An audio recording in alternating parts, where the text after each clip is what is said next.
부동산이 집값이 안정된다라는 생각을 갖고 볼 시장이 아니다. 그렇죠. 이게 다 상호 연결되어 있잖아요. 그러니까 최근에 급락하는 이유는 금리의 문제, 부채의 문제인 거고, 그리고 또한 더 들어가면은 은행의 유동성 문제예요. 은행이 대출을 지금 안 해주고 있잖아요. 안 해주고 있으니까 당연히 자금 압박에 시달릴 수밖에 없는 거고, 그러면은 빚을 과도하게 갖고 있는 사람들은 어쩔 수 없이 금매를 내놓을 수밖에 없는 거고, 이게 이렇게 해서 이런 순서거든요. 부동산 시장을 그 하나만 놓고 보고 그게 오른다 떨어진다라고 얘기하는 건 조금 너무 과도한 거고요. 결국에는 이 유동성 위기가 어떻게 진정되고 그게 나아가서 부채 위기로 전개되지 않도록 정부가 어떻게 정책을 잘 집행하냐, 이게 정말 중요하죠.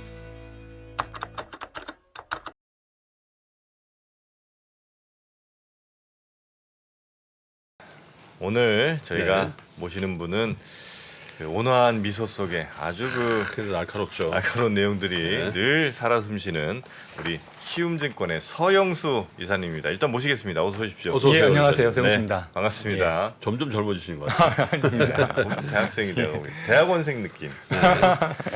자, 우리 서영수 이사님. 오늘 뭐 금융위기 발생 가능성을 알려주신다고요? 맞습니까? 아무래도 이제 그 부분을 본격적으로 얘기를 해야 되는 시점. 예, 이제 시작했다. 금융- 마음의 준비해야 돼요. 금융위기가 왜 와요? 안 오잖아요. 안 오는데 왜 온다고 그래? 제가 지난번에 저희 정프로님하고 한번 네, 맞아요. 저녁 시간에. 예, 그때 그 내용은 사실상 네. 그런 부분들을 준비하라는 내용. 맞습니다. 거든요. 네네. 예, 그래서 본격적으로 얘기해 보죠 그러면. 이제, 그래서 예. 이제는 이 단어를 써야 될 시기가 되었다라고 해서 안 되는. 준비 갖고 왔습니다. 금융위 우리나라 은행들 다 튼튼하다고 하지 않았어요? 들어봐. 알았어요. 네. 하나씩 질문하시죠. 제가 이제. 네. 예. 일단 은행들이 예. 취약해요? 아닐 것 같은데. 우선은 이제 우리가 알아야 될 거는 예. 여하튼 이제 미국발 금리 인상이 이제 진행되면서 네. 한국도 금리 인상이 필요하잖아요. 어쩔 네. 수 없이 빅스텝 했잖아요. 예, 빅스텝을 했고 한국도 계속 올려야 되는 상황이란 말이에요. 그 과정에서 우리가 알아야 될 거는 역대 과거의 사례를 보면은 그런 과정, 미국이 금리 인상할 때 한 번도 우리가 금리 인상 과정에서 금융 위기를 피할 수 없었다는 점이죠. 한 번도? 그렇죠. 2008년에도 그랬고, 예. 예, 그 다음에 94년도에도 그랬고요. 네. 94년부터 98년까지가 IMF 위기였고요. 예. 그 다음에 뭐 물론 이제 지난 2018년도에는 뭐 금리 인상이 뭐 대략 2%대에서 멈췄기 때문에 그게 위기로 좋진 발생하지 않았죠, 않았죠. 예, 사실은. 예. 여하튼 뭐 그 상황이었고요. 근데 이제 그래서 어쩔 수 없이 그 당시에는 금리 인상이 진행됐을 때 네. 우리나라는 두 차례만 금리를 올렸죠. 네. 여하튼 중요한 거는 금리 인상 국면에 접어들 때 가장 우리가 걱정해야 될 이슈는 네. 사실은 이제 은행 유동성 위기, 그리고 나아가서 이게 이제 부채 위기로 어떻게 전이 될지, 이게 가장 중요한 이슈다라고 볼 수 있죠. 예. 아니 금리야 뭐 인상될 수도 인하될 수도 있는 건데 인상 시기마다 그렇게 우리 저 금융기관들이 위험했었어요? 저는 그렇죠. 몰랐지만. 예. 아, 실제 그래요? 2008년 사례도 대표적인 사례인데요. 결국에는 2008년도에 기준금리를 5.25까지 올리죠. 네. 그 과정에서 은행의 저원가성 예금이 급격히 이탈되고요. 우리나라입니다. 2008년 금융위기를 미국발 금융위기 이렇게 이해하시는 분들이 많은데 그렇죠. 사실은 내부 요인에서 시작됐습니다. 그래서 우리나라에? 예. 그래요? 들어보자고. 그렇게 그러니까 놀라지 말고. 우리가 이 유동성 위기, 금융 위기에 대한 이해가 네. 참 대단히 부족하다는 거를 다시 한번 확인할 수 있는데 네. 제가 이런 얘기를 은행 직원한테도 한번 얘기한 적이 있는데 모르시더라고요. 예. 그러니까 은행발 유동성 위기의 정의는 뭐냐면은 네. 우리가 알아야 될 거는 이제 금리가 올라가게 되면 우리가 대출의 이자가 올라가서 연체가 급증한다. 요게 이제 일반적으로 생각하는 거잖아요. 근데 그것만 생각하면 안 되고요. 오히려 더 중요한 거는 금리가 올라가면 그 과정에서 돈의 이동 속도가 빨라집니다. 돈의 이동 속도가 빨라진다라는 거는 이제 두 가지죠. 첫 번째로는 이제 채권 시장, 자금 시장이 있고요. 두 번째는 이제 요 채권 시장, 자금 시장은 우리가 직접 금융 시장이라고 하고요. 그렇죠. 예, 그다음에 이제 간접 금융 시장, 예, 대출. 은행, 예. 예, 그다음에 비은행의 대출 예금 시장이죠. 예. 이 두 가지로 나눠지는 거예요. 예, 금리가 올라가게 되면 어떤 일이 생기냐면은 첫 번째 은행이 보통 예금을 구성하는 게 저원가성 예금이 있고요, 고원가성 예금과 은행채가 있어요. 근데 금리가 상승하면은 돈들은 대부분 더 고금리 상품으로 돈이 이동하게 됩니다. 그럼 은행의 돈이 저원가성 예금이 빠져나가는 현상들이 나타나는 거예요. 그러면 은행은 어쩔 수 없이 네. 이거를 고원가성 예금으로 대체시키려고 합니다. 그렇죠? 그리고 또 하나 있습니다. 또 뭐냐면은 은행채 발행을 늘립니다. 2008년도에는 예금보다는 은행채가 훨씬 더 조달 코스트가 쌉니다. 네. 그래서 2008년도에는 은행채 발행을 급격히 늘리게 됩니다. 은행채 발행을 급격히 늘리니까 어떤 일이 생길까요? 당연히 은행채 가격이 떨어지죠. 그렇죠. 이게 은행채 스프레드가 급등한다고 말씀을 드릴 수 있는 부분이에요. 국채 대비. 예, 국채 대비요. 네. 이게 빠르게 상승하게 됩니다. 근데 은행채는 우량채죠. 음. 그럼 은행채보다 우량하지 않은 채권, 여전채, 회사채 이런 거. 예, 더 빠른 속도로 더 많이 스프레드가 올라가게 되는 거예요. 그렇겠죠. 그러면 나름은 카드채니 이런 채권들은 조달할 수 있는데 그 밑에 하위 채권은요. 뭐 캐피탈 이런 거. 예. 그러면 더 높은 금리로 조달을 한다고 생각하시잖아요. 시장은 그렇지 않습니다. 금리라는 거는 일정 기간 이상으로 일정 수준 이상으로 넘어가게 되면은 유통 안 되죠. 예, 아예 거래가 안 되는 현상이 나타납니다. 그래서 사실상 채권 시장, 자금 시장이 경색 현상이 나타나는 거예요. 다시 말하면 채권이 만기가 돌아온다. CP가 만기가 돌아오면은 어쩔 수 없이 순상한이 쭉 늘 수밖에 없어요. 그럼 기업의 자금 조달이 어려워지고. 나빠지게 되는 거죠. 음. 예.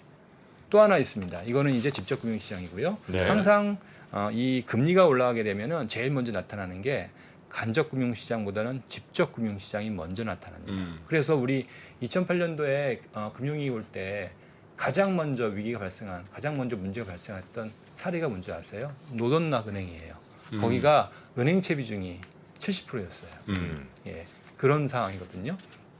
여기서 먼저 발생하고요. 네. 그 다음에 2단계로는 이제 간접금융시장에 영향을 미치게 됩니다. 간접금융은 어떻게 되냐면 이게 뭐 은행이 문제되는 게 아닙니다. 은행은 아까 말씀드렸듯이 은행채처럼 가장 우량한 회사예요. 가장 쉽게 자금을 조달할 수 있어요.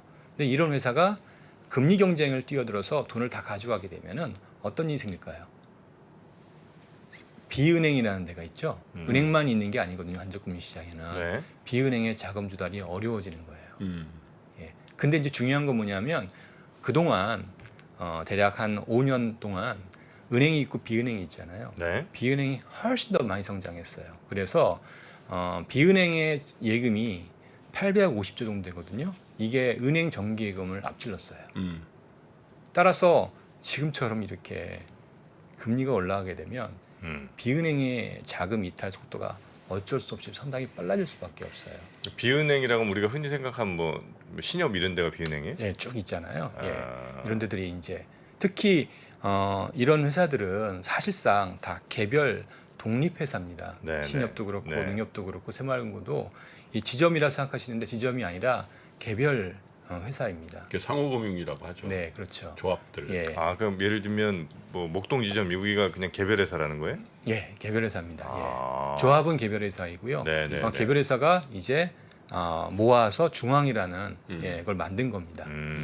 예. 이 같은 중요한 거는 네. 그렇다 보니까 개별 회사에 아무래도 유동성의 리스크에 노출되겠죠. 돈이 부족한 상태가 발생하겠죠.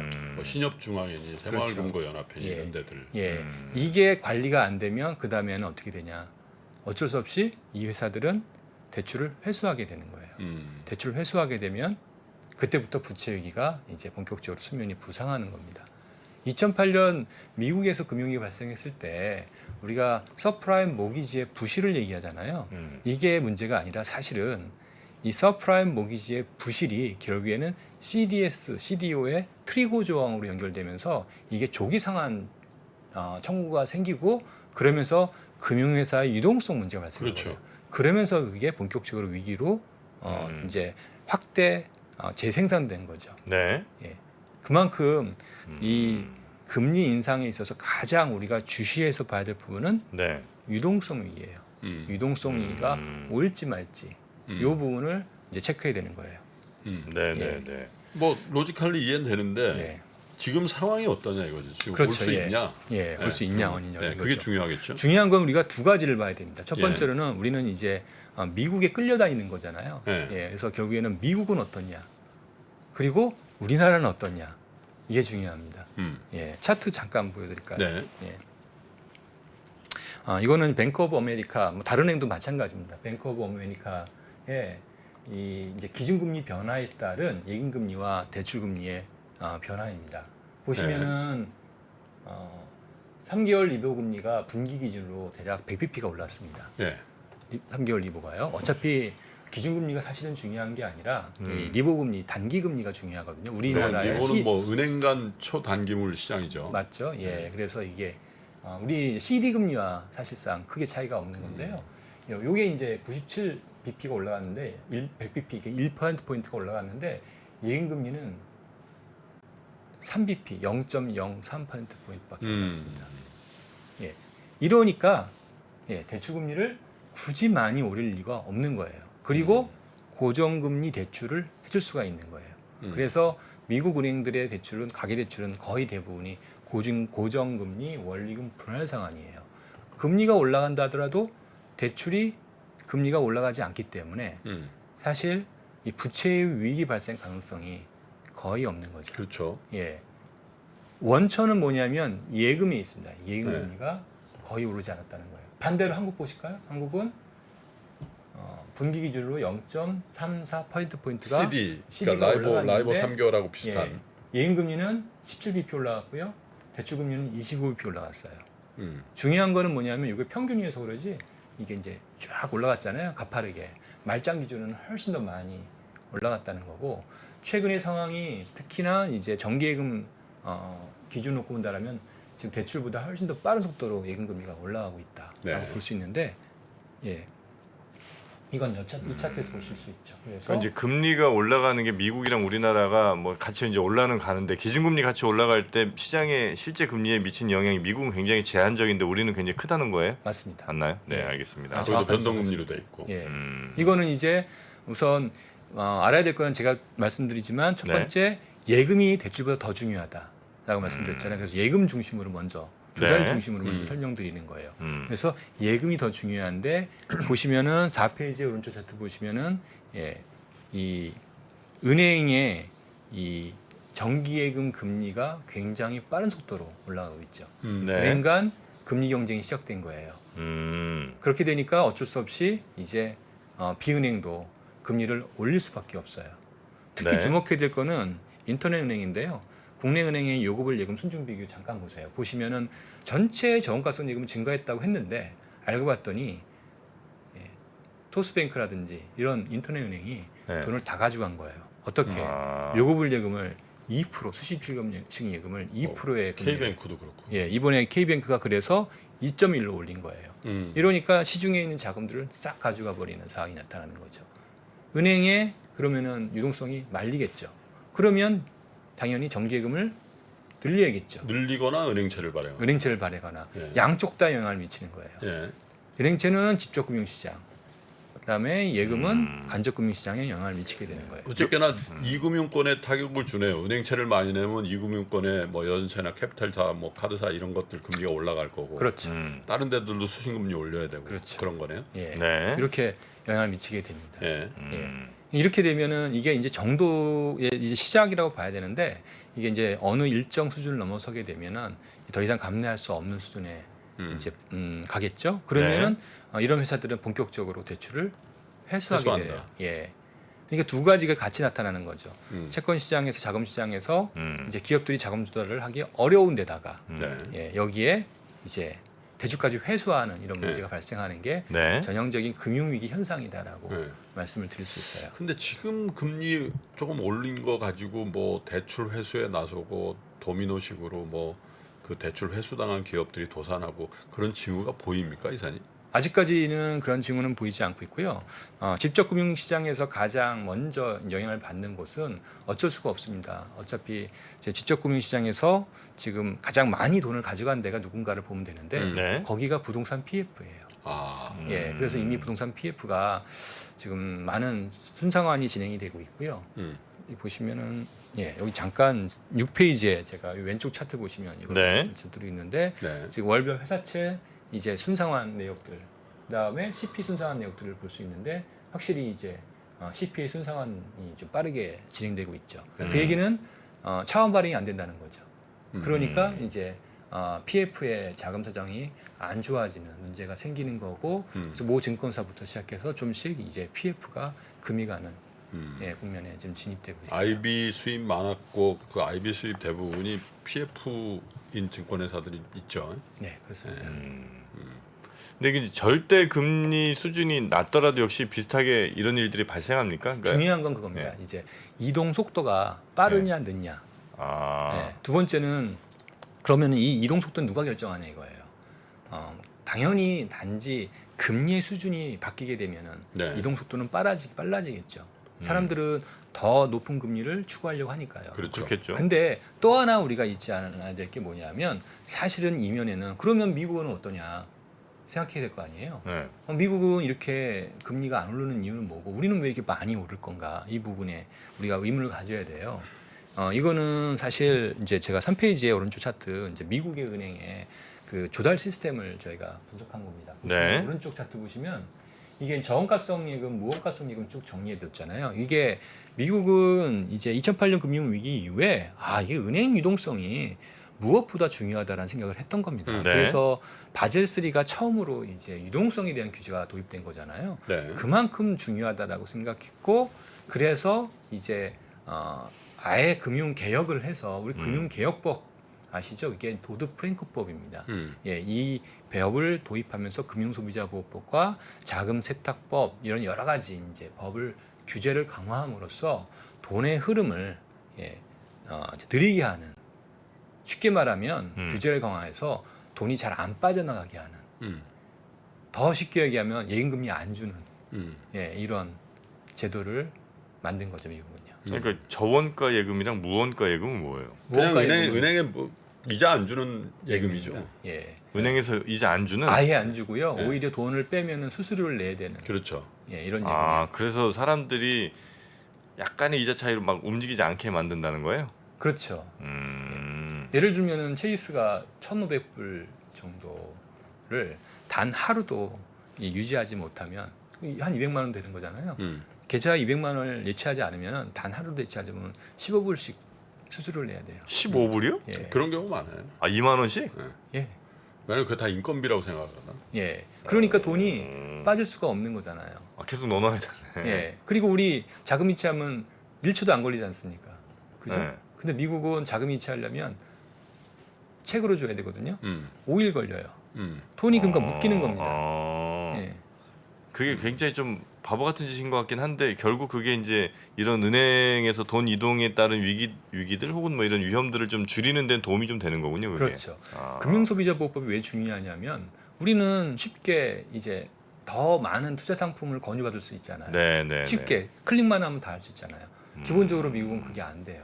그래서 인터넷에서 내가 선택할 수 있는 상품이 세이빙스 어카운트, 그러니까 세이빙스 예금밖에 없는 거예요. 저축 예금. 그 금리가 0.1%입니다. 네네네. 예. 그러니까 이렇게 나오는 거예요. 이런 식으로. 대신 근데 우리는, 우리는 어떻게 했죠? 너무 이동이 편하게 돼 있군요. 예. 거꾸로 이제 금융 효율화, 금융 편익 중심으로 갔던 거예요. 그래서 이 자금의 이동 속도가 2008년에도 똑같은 문제가 발생했는데 우리는 더 빠르게 제도를 바꾼 거예요. 고금리 쪽으로 가고 그렇죠. 또 빨리 대출을 끄고 그렇죠. 뭐 그런다 이거죠. 예, 그러다 보니까 우리가 지금 문제가 뭐냐면 이 정도의 상황은 사실 2008년으로 돌아간다라면 2008년이 이제 3%에서 4% 네. 넘어가면서부터 돈이 빠지기 시작했거든요. 네. 근데 지금 아직 기준금리 1.75밖에 안 되잖아요. 근데 벌써 이런 징후들이 나타나는 거죠. 이게 이제 과거의 가장 큰 차이점이에요. 예. 돈의 이동 속도를 좀 느리게 해야 되는 된다는 얘기네요. 그렇죠. 근데 이거는 이렇습니다. 이게 이제 인식의 문제인데 과연 우리가 이거를 제가 이제 여러분들한테 이 부분을 얘기 드리고 이런 부분을 개선해야 된다라고 얘기를 하지만 현실적으로 이제 우리가 너무 많이 와가지고요. 이걸 다시 바꾼다는 게 참 쉽지 않은 어렵죠. 것 같아요. 네. 예. 여하튼 중요한 거는 이 부분이 이제 첫 번째 중요한 이슈이다라고 생각할 수 있어요. 네. 기본적으로 이제 아까 말씀드렸듯이 음. 유동성의 위기가 부채 위기로 연결된다 말씀을 드렸는데 네. 그 고리가 하나 있습니다. 또 하나 뭐가 있냐면 결국에는 유동성 위기가 부채 위기 연결되기 전에 네. 전 단계가 뭐냐면 부동산 시장입니다. 어차피 예전과 달리 더군다나 우리나라의 대출은 부채가 많이 늘어났잖아요. 네. 부채가 많이 늘어났는데 이 부채는 대부분 부동산 관련 대출일 거 아니에요. 그렇겠죠. 그렇죠? 네. 그러면 이제 결국에는 이제 대출 금리가 올라가고 대출을 회수하게 되면은 뭐 대출자가 집을 팔 수만 있으면 상가를 팔 수만 있으면 이 문제는 해결되지 않잖아요. 해결될 수 그래요? 있잖아요. 그렇죠? 예, 쉽게. 따라서 부동산 시장이 여기에 가장 중요합니다. 부동산 시장만 정상화된다라면 이 충격은 뭐 상당히 완화될 수 있어요. 정상이라는 게 덜 빠진다. 가격이 유지돼야 되고요. 네. 두 번째로는 이제 거래가 있어야 되고. 활성화된다는 거죠. 지금 거래가 엄청 말랐죠. 그렇죠. 예. 네. 거래 제가- 급감했더라고요. 예, 요거 하나 보여드릴게요. 7페이지 보시면 네. 저희가 이제 어떤 무모한 짓을 했냐면 이제 부동산 저희 국토부에 있는 네. 실거래 데이터를 모두 집계했습니다. 모두 집계해서 저희가 무모한 짓을 한 게 서영수 의사께서 무모한 짓을 했다고요? 예. 난 그래서- 우리 시장에서 잘못한 줄 알고 깜짝 놀랐어요. 네. 그래서 지수를 만들었습니다. 네. 예, 저희가 그래서 지수를 만들어서 지금 이게 뭐냐면은 서울시, 경기, 서울, 뭐 인천 이렇게 전체의 평균 평당 아파트 가격을 지수화해 가지고 만든 거예요. 이게. 평당 아파트 가격이요? 예, 그걸 지수화해서 만들었고요. 만들었을 때 저희 수치를 보시면 생각보다 경기 지역이 급락하는 모습이 나타나죠. 그러네요. 예, 저 서울- 진한 차트죠. 네네. 경기 인천이 많이 빠지죠. 서울도 오르다가 많이 빠지는 상황이 나옵니다. 네. 서울은 약간 좀 차이가 있습니다. 서울 내에서도 30평 이상의 좀 고급 아파트는 아주, 유지가 좀 되고. 상당히 유지가 되고 있고 오히려 오르고 있고요. 음. 그 밑에 있는 아파트들이 빠지고 있습니다. 다시 네. 말하면 뭐냐면 레버리지를 많이 쓴 음. 그래서 갭 투자 비중이 높은 그런 지역의 아파트 가격은 지금 급락하고 있다. 어차피 비싼 거는 뭐 대출 자체가 안 됐으니까 그렇죠. 레버리지가 낮았을 거고. 그렇죠. 레버리지가 낮으니까 네. 굳이 집을 팔아야 할 금매가 이유가 나오지 않고. 없는 이유고. 그러니까 매수자들만 있을 거 아니에요. 그러니까 집값이 그런 지역은 올랐던 거고. 또 세제상 뭐 똘똘한 한 채에 대한 수요는 그렇죠. 여전히 남아 있는 거고. 또한 최근에 이제 정부의 생각은 뭐냐면 이 문제를 해결할 수 있는 가장 좋은 방법은 어쩔 수 없이 부동산의 거래의 활성화, 가격의 활성화, 네. 하지만 시장의 활성화 정책을 그렇죠. 취할 수밖에 없거든요. 네. 그래서 제가 보기엔 할 수 있는 건 다 내놓고 있고 내놓으려고 할 것 같아요. 네. 예, 그거에 대한 기대감 때문에 서울의 좋은 아파트들은 오른 게 아닌가 그런 생각이 들어요. 네. 반면에 나머지 이제 레버리지와 연결되어 있는 그 과도한 부채를 갖고 집을 산 아파트가 많은 지역 이쪽은 지금 급락하는 상황이. 그래서 사실 나오고 오랜만에 깡통 얘기가 나온단 말이에요. 네. 깡통 전세. 깡통 전세니 깡통 아파트니 뭐 이런 용어가 스물스물 나오기 시작하고 있어요. 예, 그래서 이게 이제 두 가지입니다. 부동산 시장이 좋으면 아까 얘기했던 이 부채의 문제를 단숨에 다 해결할 수가 있어요. 근데 부동산 시장이 나쁘면은 이 문제를 단숨에 해결하는 게 아니라 엄청 그 배증시키는 문제가 있어요. 비용이 많이 드는 거죠. 예, 비용뿐만 아니라 왜냐하면은 부동산 시장의 자체의 레버리지 부채가 있잖아요. 우리가 말하는 전세 보증금 부채. 예. 그러니까 어찌 보면은 가장 우리 한국에서 부채 위기할 때 리스크가 크다라고 할 수 있는 부채는 딴 게 아니라 전세 보증금 부채예요. 그 전세 보증금 부채의 문제가 수면 위에 부상할 수 있는 방법은 두 가지입니다. 첫 번째로는 뭐냐면 집값이 떨어져서 전세 가격 밑으로 갈 때 이걸 깡통이라고 하는 거예요. 네. 그러면은 세입자 입장에서는 계약을 유지할 수 없겠죠. 전세금 돌려달라고 얘기할 거예요. 그게 이슈가 하나 있고요. 음. 두 번째 이슈는 뭐냐면은 그게 아니라 전세 가격이 2년 전 대비 떨어지는 거예요. 빠져버린. 지금 예. 전세값 빠졌더라고요. 그래서 저희 오늘 보시면 보니까. 노른주 차트에 다시 특히 7월 달에 전세 네. 가격이 급락하는 모습이 나타나죠. 저건 뭐 때문에 금리가 올라서 그렇습니까? 전세자금 대출 금리가 네. 큰 폭으로 상승한 특히 중요하게 봐야 될 거는 전세 자금 대출 금리의 기준 금리가 있잖아요. 이게 금융채가 많아요. 근데 최근에 금융채, 은행채입니다. 은행채 비중이 많은데 은행채가 최근에 한 1년 만에 한 200bp, 2%포인트 올라갔어요. 그러니까 코픽스 내 기준금리 역할하는 그러니까 코픽스가 아니라 은행채 연동 대출. 대출이 있어요. 이게 이 전세자금 대출 금리는 상당히 많거든요. 그럼 버퍼가 없이 바로 올라가 버리네. 바로 올라간 거예요. 그러니까 이게 금리가 200bp가 올라갔으니까 이게 뭐 그러면 뭐 5%씩 나와버리니까 이게 감당이 안 되는 거예요. 네. 그러니까 요게 이제 중요한 최근의 트렌드다라고 할 수 있어요. 그러니까 지금 이 부동산 시장은 두 가지 위기가 다 같이 놓여 있는 거죠. 깡통의 문제와 역전세의 문제가 같이 놓여 있는 거고요. 그 다음 페이지 보시면 그거는 이제 다세대 주택에서 확연히 나타나고 있습니다. 그렇죠? 이 다세대 주택의 실거래 가격이 굉장히 많이 빠지고 있죠. 빠지고 그래요? 있으니까 무슨 문제가 발생할까요? 깡통 전세가 나타나는 거예요.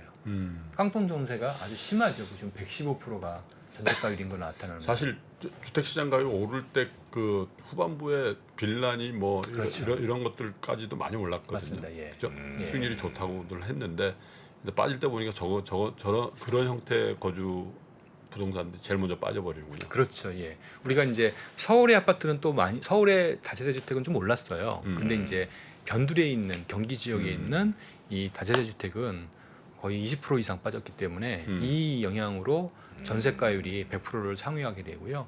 그러니까 무슨 문제가 발생할까요? 전세금 사고가 급격히 늘어나게 되고요. 그래서 전세금 반환 보증 보험이라고 있죠. 급증합니까? 이게 급증하는 거예요. 급증해요? 이거는 굉장히 중요합니다. 그거는 이렇게 사후적으로도 합니까, 이사님? 어떻게 해요? 전세 계약 쓸 때 해야 됩니까? 아니면 지금 내가 그걸 안 했다. 네. 근데 내가 지금 깡통 전세 될 것 같다. 그럼 가면 해줘요? 안 될 것 같은데. 제가 한번 체크를 다시 한번 해봐야겠는데요. 계약할 때 해야 이게 될것 같아요. 6개월 전에 사인만 하면 되거든요. 6개월 전에. 만기 그러니까 6개월 전. 아. 근데 이게 이제 3개월인가 뭐 바뀌었어요. 그래서 그러면 중도에도 한다는 얘기네. 중도에 가능합니다. 네, 그래서 왜냐면 그래요? 만기 때가 중요한 거잖아. 네, 만기 만기가 때 중요해서. 돌려받으면 되니까.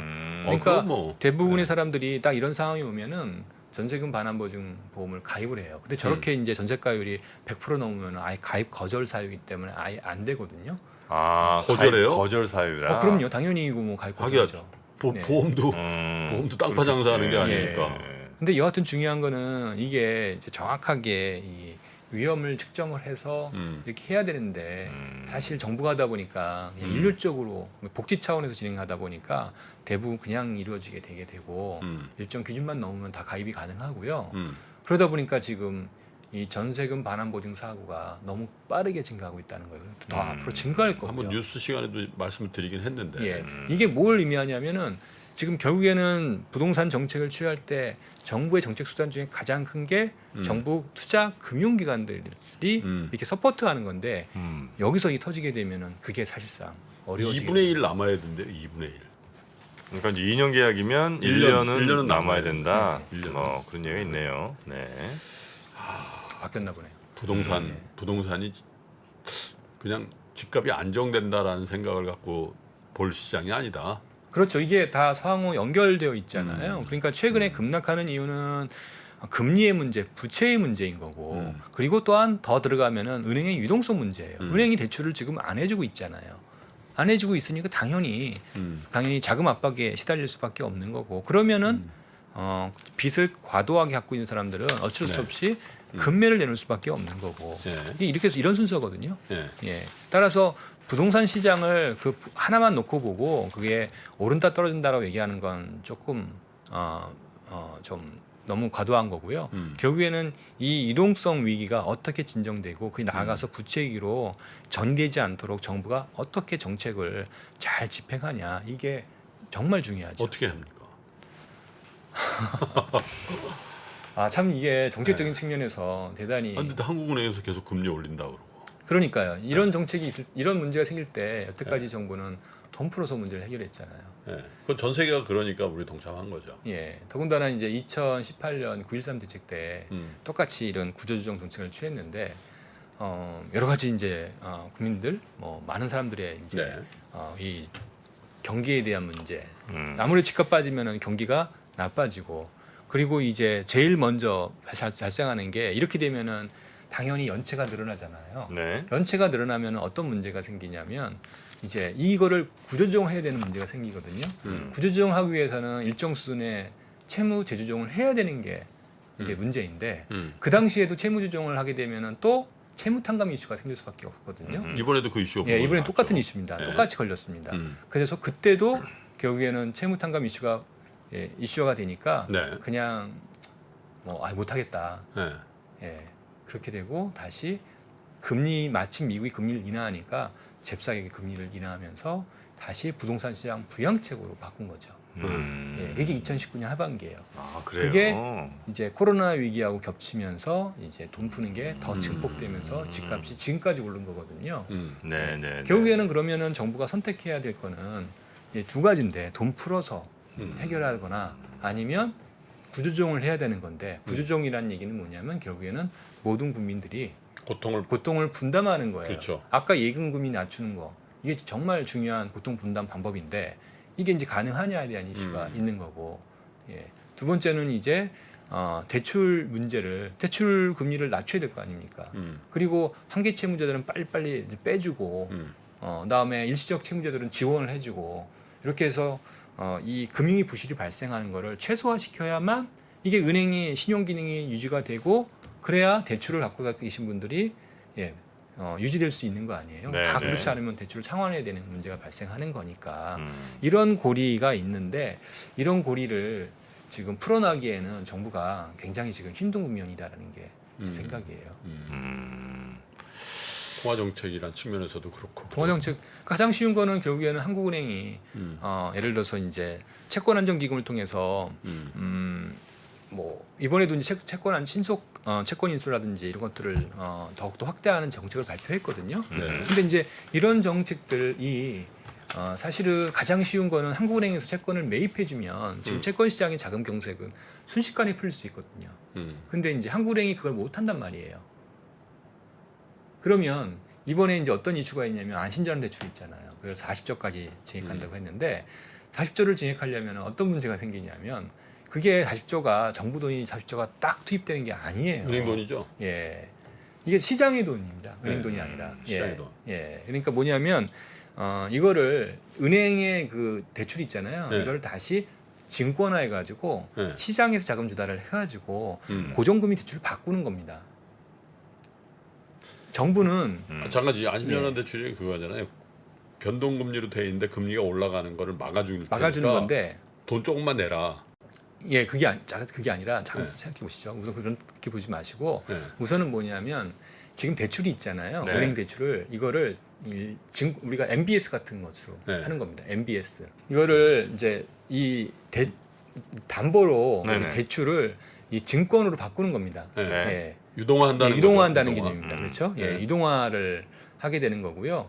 이동화를 해서 그거를 다시 시장에 파는 겁니다. 네. 예, 시장에 팔아 자금을 조달을 하잖아요. 네. 그거를 이제 대출로 이제 제공하는 그런 음. 형태이다라고 보시면 되거든요. 음. 그래서 그 과정에서 이 채권 이동하는 경우에는 고정금리가 일반화돼 있거든요.